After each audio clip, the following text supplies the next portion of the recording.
Hola hermanas, ¿qué tal? ¿Cómo están? Buenas tardes, bienvenidas a todas. Acá estamos nuevamente en nuestra querida reunión femenina.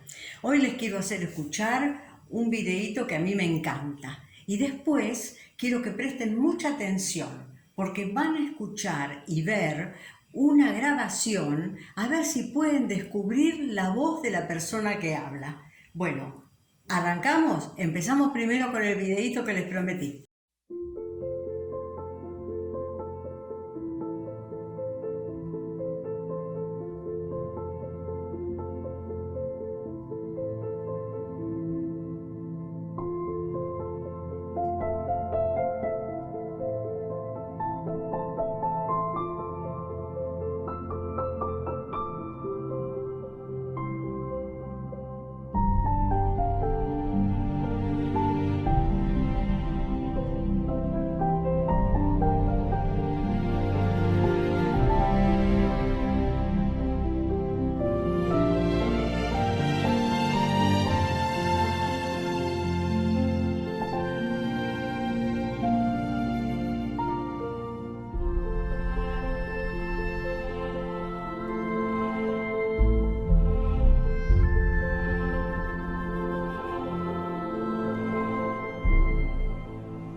Ahora que estamos unidos a Cristo, somos una nueva creación. Dios ya no tiene en cuenta nuestra antigua manera de vivir, sino que nos ha hecho comenzar una vida nueva. 2 Corintios 5:17. Este versículo me hace reflexionar sobre la oruga y la mariposa. Hay un proceso de transformación, una metamorfosis, que me parece similar a la que experimentamos cuando recibimos a Cristo. La metamorfosis es un cambio de estado, una transformación. En el proceso de desarrollo de la mariposa, primero surge la oruga y luego evoluciona al estado de crisálida, que aparentemente se encuentra en una etapa de reposo, pero por dentro está en plena actividad transformadora. Del mismo modo, nadie ve lo que pasa dentro de nosotros cuando Dios está trabajando. Él nos transforma desde el interior y es así como experimentamos un proceso de cambio hacia una vida nueva. Una vez que ese proceso se completa, ya somos mariposa. Estamos agradecidas y queremos permanecer firmes en los caminos de Dios. Sin embargo, todavía podemos y queremos ir más allá. Es el momento de seguir cambiando para llegar a ser el gozo de Dios, para alcanzar la meta y cumplir su propósito en nuestra vida. Tu tiempo de oruga ha expirado. Tus alas están listas. Te invito a volar más alto de la mano de Dios. Hola, buenas tardes, ¿cómo les va? Nos volvemos a encontrar para otro mes más de reuniones, acompañándonos unas a otras. Y este mes, el tema de este mes va a ser la transformación en Cristo. Así que bueno, vamos a ver cómo vamos a ir cambiando en esta nueva vida en Cristo. Pero déjenme, a modo de introducir, pensar un poquito en los cambios, ¿no? Muchas veces nosotras tratamos de hacer algunos cambios en nuestro aspecto físico. Tal vez nos cortamos el pelo, tal vez nos teñimos, cambiamos la ropa, el look, subimos de peso, bajamos o nos hacemos cirugías plásticas para rejuvenecer de alguna manera. Eso está bueno, pero la pregunta es, ¿cómo está nuestro organismo por dentro? Porque nosotros podemos rejuvenecer por fuera, pero por dentro el organismo se va desgastando. Pero tal vez pensemos en otro cambio que tal vez sea un cambio interno, ¿no? O sea, tratamos de modificar nuestro carácter, tratamos por nuestros medios ser más amables o ser, por ejemplo, podemos tratar con esfuerzo de ser más pacíficos. Y seremos más pacíficos hasta que nos sacan de quicio. O tal vez queremos tratar de ser bondadosas, generosas, hasta que abusan de nuestra confianza. O bien tratamos de ser, digamos, presentar tal vez otras palabras de amabilidad, de cuidado, de poner interés en la otra persona y de pronto solamente recibimos indiferencia y se nos acabó todos esos cambios internos que queríamos hacer por nuestra cuenta. Porque son esfuerzos humanos, por eso no los podemos sostener en el tiempo.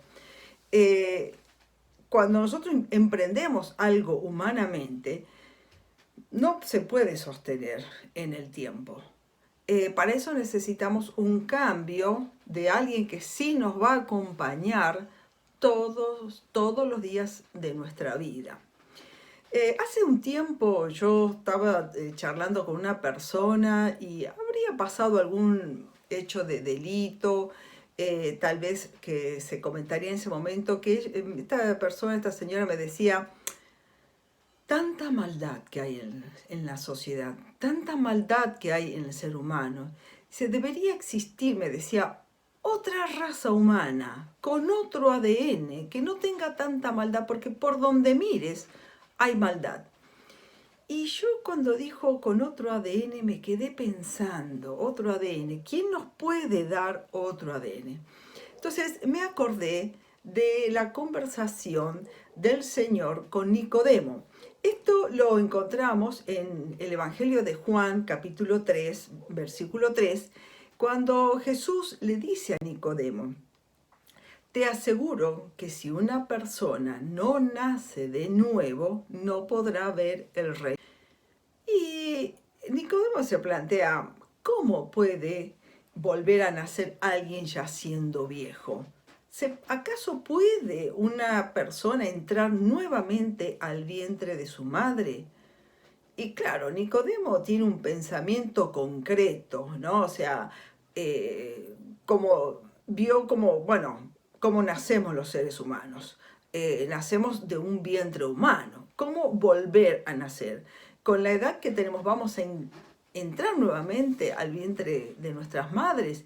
Y ese es un pensamiento meramente humano.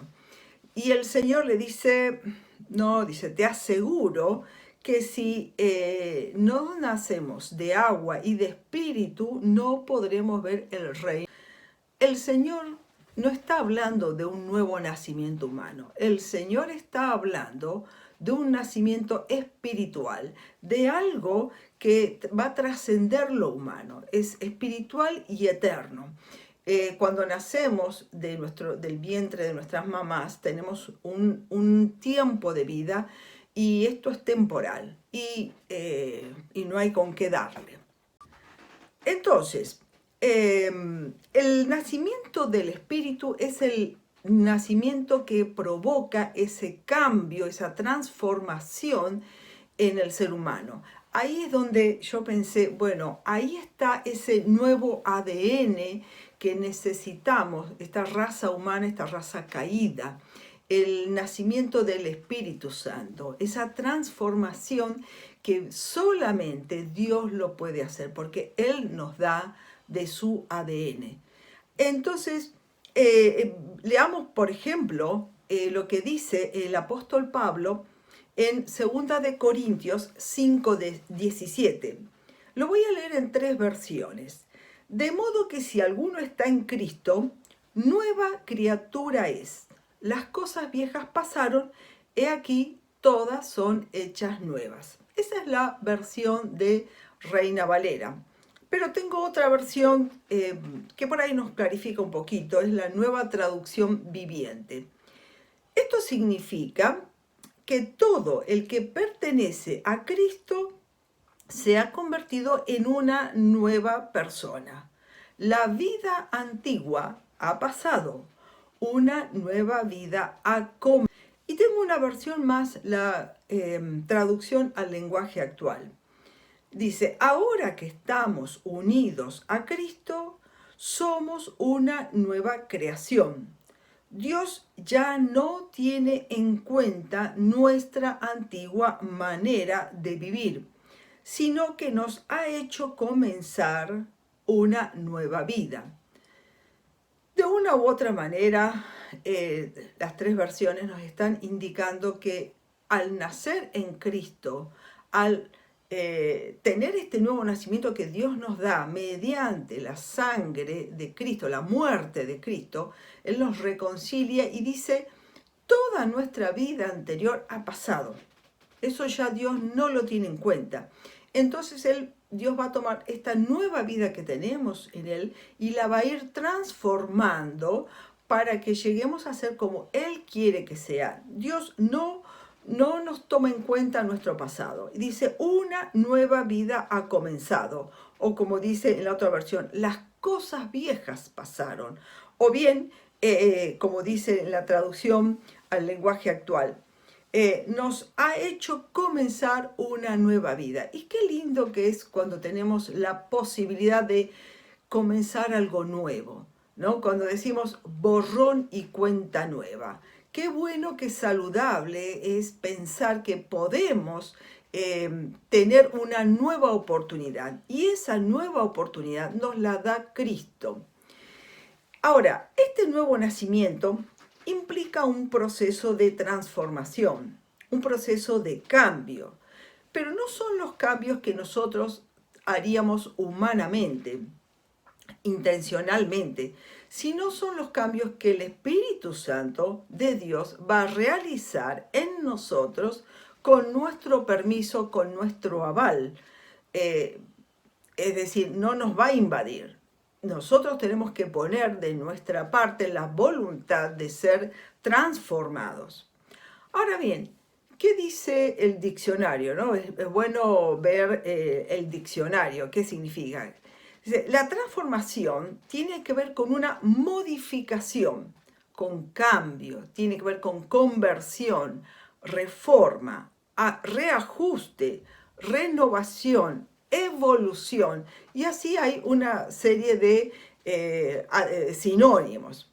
El antónimo de cambio, es decir, lo opuesto al cambio, es la inmutabilidad, la permanencia, es decir, quedarse igual, estar igual siempre. Y esto no es así en la naturaleza. Sabemos que en la naturaleza todo está sujeto a cambio, ¿no? Nosotros podemos ver que todas las especies, vegetales y animales, tienen el mismo proceso de nacer, crecer, desarrollarse, procrearse y morir, ¿no? Hay un proceso, hay una evolución, hay un cambio permanente. Si no tenemos un cambio, o sea, una planta que no crece es una planta que está muerta. Por eso no tiene cambio, por eso no se desarrolla, por eso se queda igual. Pero de modo que lo que estamos en Cristo, nosotros tenemos una nueva vida, un nuevo comienzo. Y este nuevo comienzo va a producir cambio que van a ser, como dije, productos del Espíritu Santo. Ahora bien, esta transformación o este cambio, ¿en cuánto tiempo se da en el cristiano? Eso va a depender de cada uno. Eso va a depender de la docilidad de cada hijo de Dios. Eso va a depender de la obediencia, ¿no? Entonces, ¿eso va a ser más rápido, más lento? Depende de nuestra obediencia. ¿Y qué es la obediencia? La obediencia es ser dóciles al llamado de Dios. Es decir, no ser desobediente. ¿Y qué significa ser desobediente? Es ser rebelde a Dios. A veces pensamos que la palabra rebelde es un poquito fuerte, ¿no? Pensamos una persona brusca, odiosa, antipática. Nosotros decimos es rebelde. Cuando a veces un chico está desobediente y se empaca, decimos qué rebelde. Pero miren, yo encontré otros ejemplos de lo que es ser rebelde. Ser rebelde es no sujetarme a quien tiene autoridad sobre mí. ¿Sí? Cuando nosotros hablamos de los hijos que se rebelan a la autoridad de los padres, ¿no? Ser rebelde es ignorar órdenes que se nos dan. O bien, ser rebelde es acomodar la orden según mi criterio y mi percepción. Ser rebelde es lo opuesto a la sumisión. Ser rebelde es desobedecer consciente o inconscientemente lo que se nos ha pedido. O bien, es hacer lo que yo quiero, como quiero y cuando quiero. Ser rebelde es justificar mi elección y hacerla parecer como razonable. Tratar de convencer al otro que yo tengo razón. Ser rebelde es obedecer la orden que se nos dio, pero permanecer rebelde en el corazón. Miren ustedes, hay diferentes maneras de expresar la rebeldía. Esto me recuerda, en el último caso, esto de permanecer rebelde en el corazón, a el ejemplo de la parábola del hijo pródigo. Siempre hablamos del hijo que se va y parece que el hijo que se queda es el bueno o el mejor, porque trabajó. Pero este hijo que trabajó, que estuvo al lado del padre, que tenía a su voluntad todo el ganado del padre, se enojó cuando el padre sacó un becerro para festejarle a su hermano. Y se quejó diciendo, te he servido tantos años y no me diste uno. No te podía dar uno porque eran tuyos. ¿Por qué es esa actitud de esperar que aún nos den algo que ya lo tenemos? Es porque siempre estuvo midiendo, controlando qué hago yo, qué hizo el otro. Entonces, eso también es rebeldía. Podemos estar en la actitud de servicio y acompañando y haciendo cosas en la iglesia, pero estamos mirando qué es lo que no hace el otro. Eso también es rebeldía. El hijo mayor vivía al lado del padre, en la misma casa, pero no conocía el corazón amoroso de su padre. Él no se alegraba con las cosas que se alegraba el padre. De modo que podemos pensar en que la rebeldía tiene diferentes matices, diferentes formas. Está bien, cuando pensamos en esta transformación que el Espíritu Santo hace en nosotros, va a provocar diferentes frutos, ¿no? El Espíritu Santo el trabajo del Espíritu Santo en nosotros va a producir determinados frutos. Estos son los que conocemos, los frutos del Espíritu, que son amor, alegría, paz, paciencia, amabilidad, bondad, fidelidad, humildad y dominio propio. Hermosos frutos, imposibles de lograrnos por nuestro propio esfuerzo. Imposible. Nos parecen tan difíciles de alcanzar, es una meta muy alta. Pero lo que pasa es que estos no son frutos humanos, son los frutos que el Espíritu produce en nosotros cuando Él actúa en nosotros, en transformación, en limpieza, en perdón. Pero siempre hablo de dejarse trabajar por el Espíritu Santo, ser dóciles a la obra de Dios. De modo que naturalmente no lo vamos a obtener. Pero si el Espíritu Santo le damos el permiso de trabajar en nosotros, estos frutos van a ir creciendo de una manera natural y que ni nosotros nos vamos a dar cuenta de los cambios que se han producido. Así que yo les digo y me digo, no le hagamos las cosas difíciles al Señor. Él quiere hacerlo y Él puede hacerlo rápido o lo va a hacer lento, pero lo va a hacer. Lo que pasa es que Él también depende del permiso que nosotros le demos.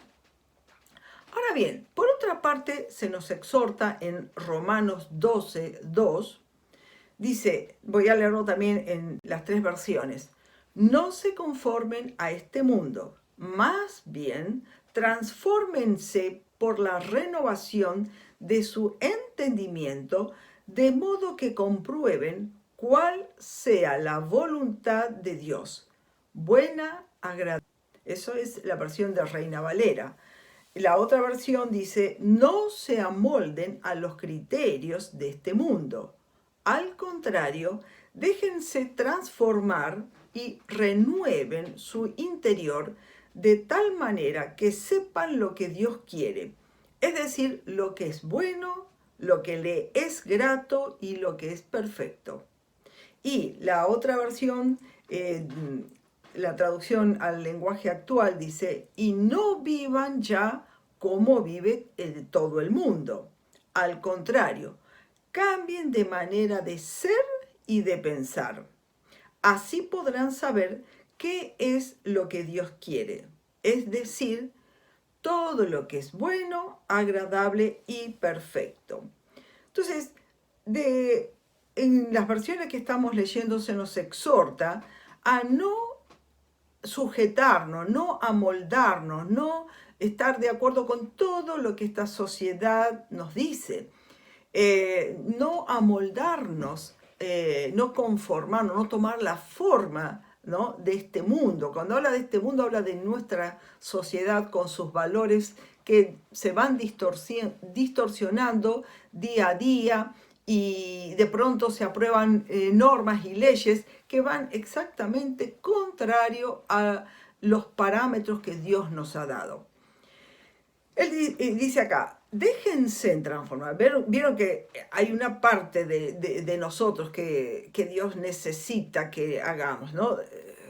Rendirnos y darle el lugar a Dios, que Él obre. Déjense transformar y renueven de tal manera para que sepamos, para que conozcamos mejor a Dios y podamos conocer qué es lo que Dios quiere, qué es, Él nos va a enseñar qué es lo bueno, qué es lo que le agrada, ¿no? Y qué es lo perfecto para Dios. Entonces vamos a poder entender cuáles son los valores y las verdades de Dios. Ahora bien, como estamos hablando de estos cambios, ¿cómo los vamos a poder hacer si nosotros no conocemos cuáles son los valores de Dios? Si nosotros seguimos con los valores de la sociedad, pero no conocemos su palabra, no conocemos sus verdades, por ahí no vamos a entender mucho. Esto va acompañado, estos cambios van acompañados con la lectura y el estudio de la palabra. Entonces vamos conociendo lo que Dios nos ha dejado escrito en su palabra para que estos cambios se produzcan naturalmente. Como nunca estamos asistiendo a cambios éticos, como les dije recién, y morales en la sociedad. Eso no podemos dejar que influyan en nuestra vida. Nosotros tenemos que tratar de ser sal y luz en la sociedad. Es decir, no que la sociedad nos modifique a nosotros, sino nosotros modificar a la sociedad. A veces puede ser que no hayamos sido tan dóciles, por otra parte, en lo que Dios quería hacer. Y por ahí hemos tenido actitudes de rebeldía, de desobediencia, y le hemos fallado, y se lo hemos hecho más difícil. Pero esto no tiene que desanimarnos, no tiene que apabullarnos de pensar, he sido muy desobediente, no hice las cosas como Dios quería, mi vida podía haber sido otra. No, no tenemos que pensar de esa manera. ¿Saben por qué? Porque nosotros como madre o tías que hemos criado hijos o hemos aconsejado a chicos o niños o adolescentes o jóvenes, hemos tenido experiencias de todos los modelitos de que nuestros hijos no nos dieron bolilla, no nos obedecieron, hicieron la suya, por ahí nos hemos sentido entristecidos porque han emprendido proyectos que no les ha ido bien, porque no han escuchado nuestro consejo. Pero ¿saben qué? Eso no nos quitó el amor que sentimos por ello. Puede ser que como madres nosotros nos hayamos sentido, frustrada porque, podía haberlo conseguido en menos tiempo, si me hubiera escuchado, montón de ejemplos podemos dar. Pero eso no cambia el amor que le tenemos. Eso no cambia que siguen siendo nuestros hijos. Bueno, si nosotros que somos madres o tías en forma humana, somos así con nuestra descendencia, ¿cuánto más Dios? Dios no nos desecha porque hayamos errado, no nos desecha porque hayamos sido desobedientes. No dejemos que Satanás y las voces de él nos hagan ver que no servimos otra vez. Ya fallaste tantas veces, ya está. ¿Cuántas veces? ¿Con qué verso le vas a ir a Dios? Olvídense. Dios sigue esperándonos, sigue como un Dios amante. Puse el ejemplo de la parábola del padre, que Él es el padre pródigo, ¿no? El padre que espera, el padre que ama. Entonces, no nos dejemos engañar por esas voces que nos quieren hacer creer que ya está, ya perdimos. No, esto se trata de un continuo perdón de Dios en nuestra vida. Ahora bien, ¿cómo vamos a acercarnos a Dios? Diariamente, ¿no?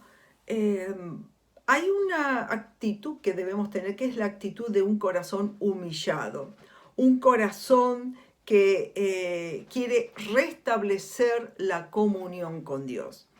Hay una oración del rey David en el Salmo 139, el versículo 23 y 24, y dice: Dios mío, mira el fondo de mi corazón y pon a prueba mis pensamientos. Dime si esta conducta no te agrada y enséñame a vivir como quieres que yo viva. Una actitud de una humildad, de ponerme en las manos de Dios para que Dios me examine. No, cuando a veces pensamos, vamos a pedirle perdón a Dios, tengo que pedirle perdón a Dios, pero ¿por qué? A ver, ¿qué es lo que hice? Y empezamos a pensar, ¿qué es lo que hice? Cuando pensamos así, estamos decidiendo nosotros por qué cosas le vamos a pedir perdón a Dios. En vez de dejarnos en las manos de Dios, que Él nos examine, que Él nos revise, que de acuerdo a sus parámetros, para que Él nos limpie, para que Él nos lave. Es como cuando mandábamos a los chicos, cuando eran chicos, a lavarse las manos, y después les tomábamos las manitos y les revisábamos las manitos. ¿Para qué? ¿Para cuestionarlo? No, para ver si estaban bien limpias, y vení, yo te la voy a lavar mejor. Nunca castigamos a los hijos porque se lavaron así nomás las manos para comer. Al contrario, vení, yo te lo voy a ayudar, te voy a lavar mejor, porque yo sé que vos necesitas, o sea, no pudiste. Entonces, cuando vamos ante el trono de la gracia de Dios, vamos con esa actitud humilde. Señor, acá estoy, revísame y perdoname, limpiame, examiname, ¿sí? Con una actitud de total humildad. El Salmo 51 también es un salmo también donde David se postra ante Dios y dice, voy a leer nada más que el versículo 1 y 2. Ten misericordia de mí, oh Dios, debido a tu gran amor, a tu gran amor inagotable. A causa de tu gran compasión, borra la mancha de mis pecados. Lávame de la culpa hasta que quede limpio y purifícame de mis pecados. Es una oración de confesión de pecado interesante porque Dios está dispuesto a perdonarnos. Él está esperándonos limpiarnos y continuar con la transformación que ha empezado. En esta versión dice, a causa de tu gran compasión, debido a tu gran amor, ¿no? Poniendo esas condiciones inalterables de Dios. Por estos motivos, por este amor que vos tenés que es inalterable, yo te pido que me perdones, yo te pido que me limpies, porque yo sé que con ese amor que vos tenés lo podés hacer. Tenemos que tener una actitud de presentarnos delante de Dios diariamente para ser examinados, para ser limpiados, y con esta actitud de humildad de ser enseñados. No lo sabemos todo. ¿Saben? Eso también leí por ahí, que una de las actitudes de rebeldía es la actitud de no querer ser enseñados. ¿Vieron cuando pensamos que la sabemos toda? Y yo te digo algo y vos me acotás algo más porque vos sabés más que yo, ¿no? Es a veces sin querer lo hacemos, queremos completar un concepto, pero siempre queremos mostrar que tenemos algo más, ¿no? Un conocimiento más. Y eso también puede ser un cacho de soberbia, ¿no? Tenemos el desafío de vivir en permanente actitud de humillación frente a Dios. Esto va a depender de nuestra decisión, de nuestra determinación, de nuestra voluntad de perseverancia, disciplina y madurez. Y leí esta frase que me gustó mucho. Dice, la actitud determina la altitud. La actitud que tenemos de humildad va a determinar la altitud de nuestro crecimiento, dice. Es decir, el grado de madurez y de crecimiento integral. Entonces, tenemos que tener esa actitud de humildad ante el Señor.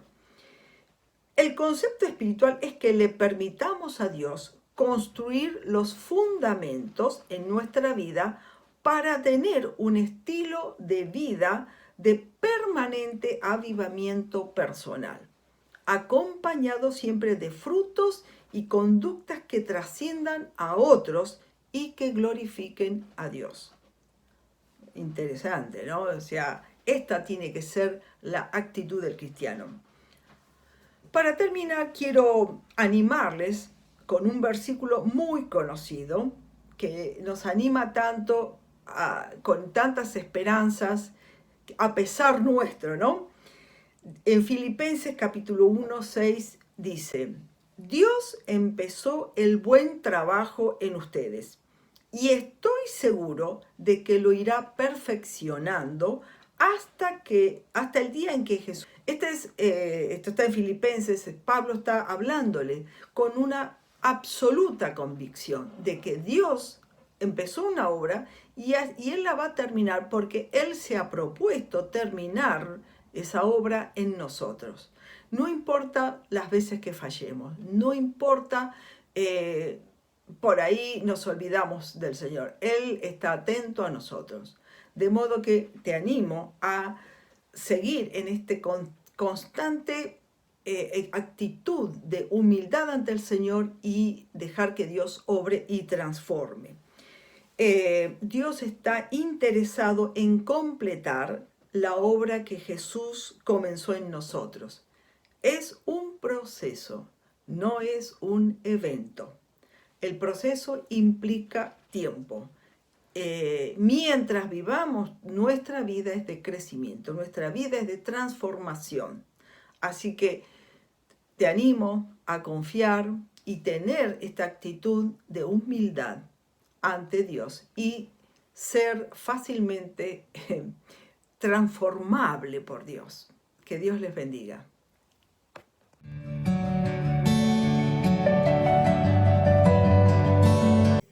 Bueno, Marta, muchísimas gracias, te damos. Muy hermosa tu exposición, de gran bendición para cada una. Saben que yo estaba pensando que cada una de nosotras atesora en su mente, en su corazón, relatos, historias que recibimos de otras personas, de familiares, de abuelos, de tíos y hasta de bisabuelos también. Hemos recibido muchos relatos que vamos atesorando, que vamos valorizando cada vez más a través del tiempo. Son historias que son ejemplificadoras, que muchas veces se las transmitimos a nuestros hijos, a nuestros amigos, a otros familiares que no la conocen, las compartimos o las recreamos, ¿no? Y bueno, cada vez que las contamos, que hablamos de ellas, es como que esas historias cobran nueva vida. Es maravilloso, ¿verdad? Bueno, la Biblia tiene montones de relatos, de historias que muestran el obrar de Dios en circunstancias muy diferentes y a personas a veces totalmente distintas. El miércoles próximo vamos a contarles una historia de la Biblia, que está en la Biblia, pero que está escondida dentro de otra crónica que habla de otro triunfo del pueblo de Israel. Pero nos vamos a abocar al personaje de esa historia como ejemplo para nosotras. Cada una va a recibir lo que sienta en su corazón, que tiene que recibir de la historia, pero es maravilloso lo que vamos a escuchar. Así que las convocamos a todas a juntarse el próximo miércoles y las esperamos. Que Dios las bendiga.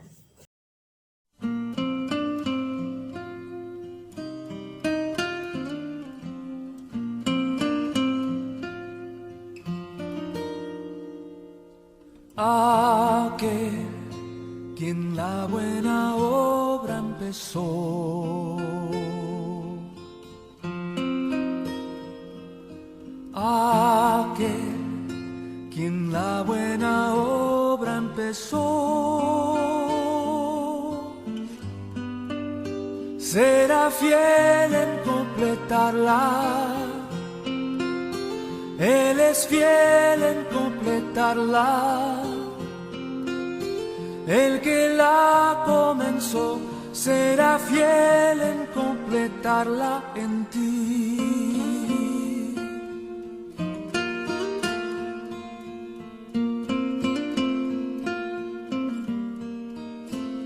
Si la lucha que enfrentas a tu esperanza tornó ya sin paz, o de tanto esperar ya perdiendo tu canción estás,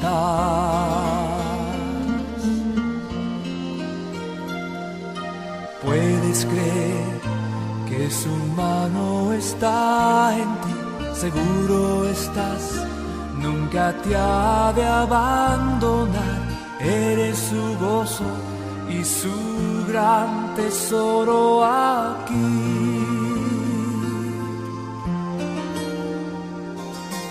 Aquel quien la buena obra empezó,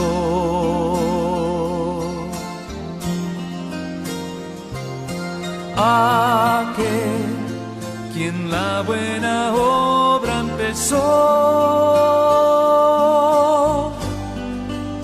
será fiel en completarla. Él es fiel en completarla. El que la comenzó será fiel en completarla en ti. Aquel quien la buena obra empezó.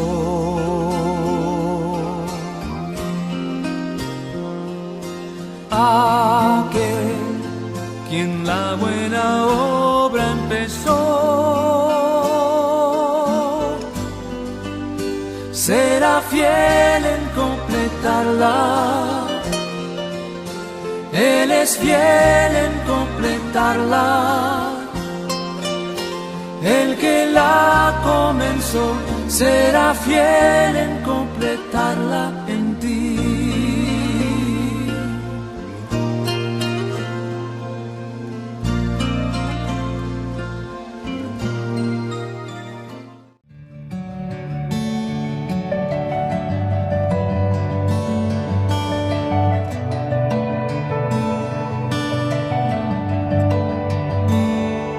Dime, quiero escuchar tu voz,